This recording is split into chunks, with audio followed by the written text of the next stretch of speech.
REED-BBS, BBS, Black Burke Sugar, Bachelor's in Boxing Studies, Televisión, Fred Sanford of the Fistic Arts. This one here hits a little bit different. Marvelous Marvin Hagler, born May 23rd, 1954. He sadly passes away March 13th, 2021 at 66 years of age. Legally, Marvin Nathaniel Hagler changed his name to Marvelous Marvin Hagler. That really was this man's name. He competed professionally from 1973 to 1987. When he started, there was no fanfare, no Olympic pedigree, no promotional deal, no TV contract. My man got $50 for his pro debut. $50 damn. He worked construction for 8 years, like a bit as an amateur and into some of his pro career. My man worked construction.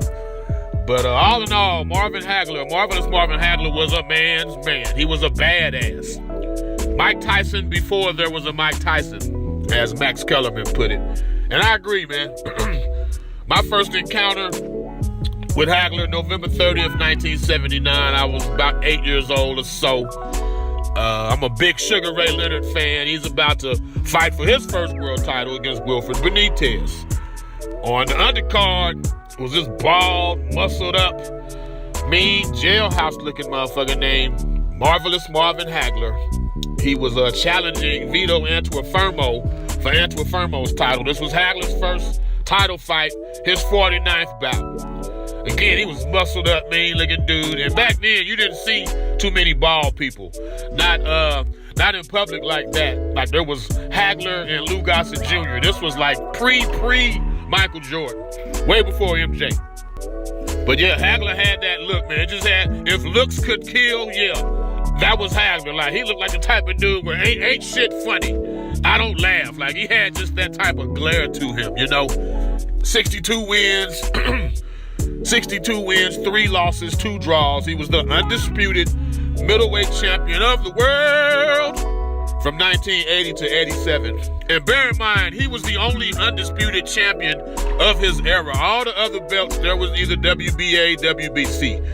But middleweight was always that one division that it just, for whatever reason, it was always undisputed. With that said, Hagler made 12 successful defenses, 11 by KO, International Boxing Hall of Famer, fighter of the 80s per Boxing Illustrated, 2-time Ring Magazine Fighter of the Year, and of course he had a Ring Magazine and everyone's choice as Fight of the Year for 1985 against Thomas Hitman Hearns. I've done separate videos on Hagler Hearns and Hagler Sugar Ray Leonard, so I won't even bring those up much within the confines of this podcast. But to call Marvin Hagler decorated is an understatement. Among his career, he upset 1972 gold medalist Sugar Ray Seals. They had a rematch which became the first blemish on Hagler's record. It was a draw to Seals. They had a third fight. KO won Seals. This was years later. B-Hop and others talk about Philly fighters. They're thought of as warriors and whatnot. Marvin Hagler's first L was to Bobby Boogaloo Watts, Philadelphia fighter. His second L was to Willie the Worm Monroe, a Philadelphia fighter. Rematch with Monroe, KO 12. Then they had a rubber match, KO 2. Rematch with Bobby Boogaloo Watts, KO 2. Got him in the rematch as well. He was hell in the rematch, Marvin Hagler was, man. Among other Philly fighters, Eugene Cyclone Hart, Benny Briscoe.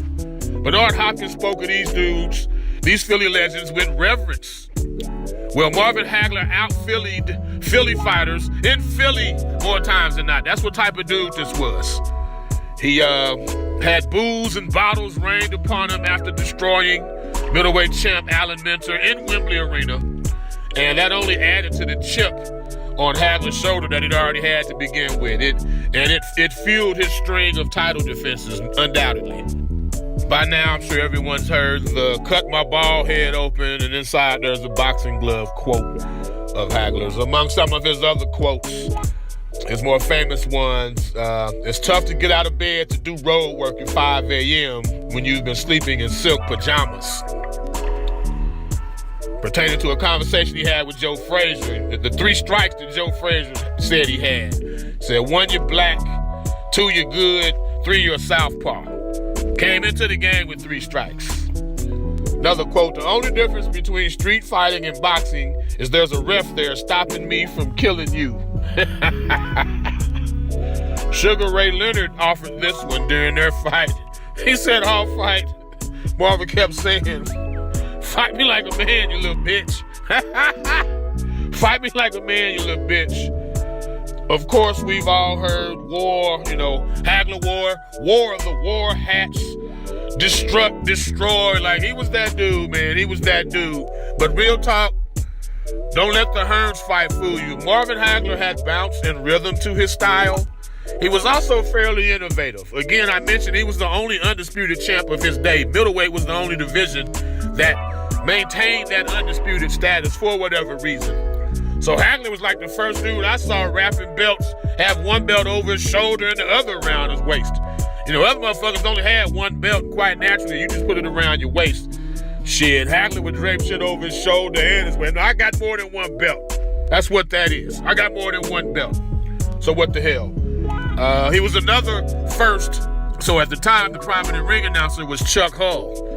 And whenever he'd say middleweight, champion of the world, like they could cut the footage of Hagler repeating that as Chuck Hull was saying it. Like guys love to hear, and still they like to repeat that as the guy saying it. Hagler was the first guy I saw speaking in unison with the ring announcer as he said, middleweight, champion of the world. And what I really love, Hagler got it. His fight attire, either blue or maroon suede trunks. That was like his uniform. That was his jersey. He was just a simple dude like that, man. Tough as nails. And I'm going to miss you, Marvelous Marvin Hagler. REED-BBS. BBS. Blackbird Sugar. Bachelor's in Boxing Studies. Tell her BCO. Fred Sanford of the Fistic Arts. When all is said and done, there's nothing left to say or do.